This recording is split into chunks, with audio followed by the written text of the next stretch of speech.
उदय सामंत यांनी किरण पावसकर यांच्या वक्तव्याबाबत महत्त्वपूर्ण स्पष्टीकरण दिले। किरण पावसकरांचं वक्तव्य हे शिवसेना पक्षाचं अधिकृत मत नव्हतं असं स्पष्ट करत त्यांनी पक्षाची भूमिका वेगळी असल्याचे सांगितलं। कोणत्याही नेत्याने केलेले वैयक्तिक विधान आणि पक्षाची अधिकृत भूमिका यामध्ये फरक असल्याचेही त्यांनी नमूद केले।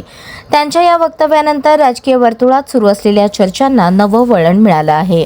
आता या प्रकरणावर पुढे काय घडतं याकडे कार्यकर्ते आणि राजकीय निरीक्षकांचे लक्ष लागले आहे। किरण पावसकरांचं जे वक्तव्य होतं ते काही शिवसेना पक्षाचं नव्हतं, ते त्यांचं वैयक्तिक वक्तव्य होतं। त्याच्यामुळं त्यांचं वक्तव्य शिवसेनेशी कोणी जोडू नये।